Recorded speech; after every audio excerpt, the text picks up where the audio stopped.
Hi అండి, దోసకాయ పచ్చడి చేసుకుందామా. తర్వాత వచ్చి దానికి కావాల్సింది పచ్చిమిరపకాయలు, నూనె, టమాటాలు, ఎండుమిరపకాయలు, చింతపండు, ఎల్లిపాయలు, కొత్తిమీర అండి. ఇవన్నీ కలిపి ఒకటేసారి వేసుకొని నేను చేస్తున్నాను కదండి. ఎందుకంటే నేను ఈ చెప్పింది ఎక్కువ వాయిస్ మిస్ అయిపోయింది, అందు గురించి నేను మళ్ళీ వాయిస్ చెప్తున్నాను అనమాట. ఇవన్నీ వేసుకొని కలుపుకొని చేసుకుంటే చాలా బాగుంటుందండి. టేస్ట్ చూడండి. ఇవి కొంచెం వేగిన తర్వాత టమాటాలు కూడా వేద్దామండి.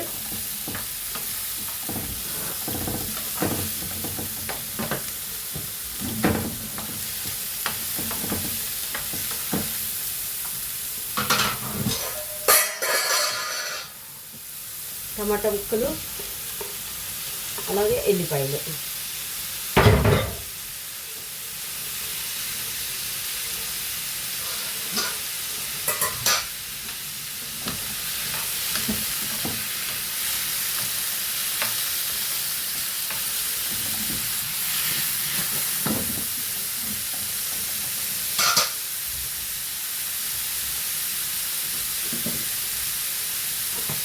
ఉప్పు వేస్తున్నానండి. ఉప్పు వేస్తే తొందరగా మగ్గుతాయి అన్నమాట. ఓకేనండి. కొంచెం చింతపండు వేద్దామండి ఇందులోకి. కొంచెం, ఎక్కువ ఏం లేదు, కొంచెం అంటే కొంచెం అన్నమాట.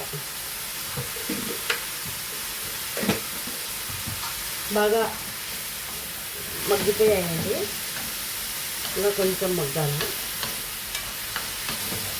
ఇది రోల్ లేదండి, రోల్లో రుబ్బుకుంటే బాగా టేస్ట్ ఉంటుంది. కాకపోతే రోల్ లేదు, ఇంకా మిక్సీలో బరుగ్గా రుబ్బుకొని నేను చూపిస్తాను. కాకపోతే ఇంకా కొంచెం కావాలండి.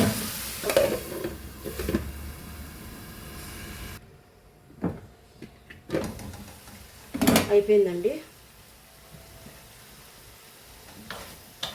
అయిపోయింది, బాగా మగ్గింది అన్నమాట.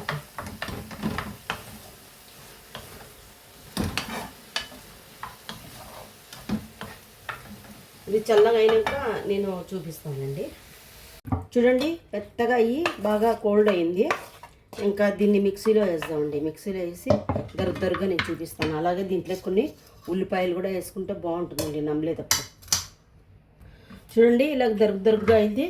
ఇప్పుడు దీన్ని మనము గిన్నెలో డిష్ చేసుకుందామండి.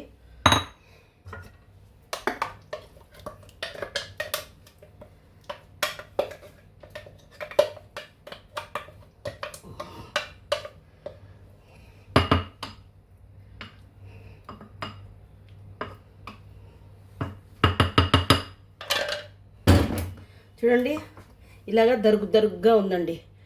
దరుగ్గా పచ్చిమిరపకాయలన్నీ ఇంకా అలాగే వచ్చి ఇది ఉల్లిపాయలు కూడా చూడండి కనిపిస్తున్నాయి దరుగ్గా.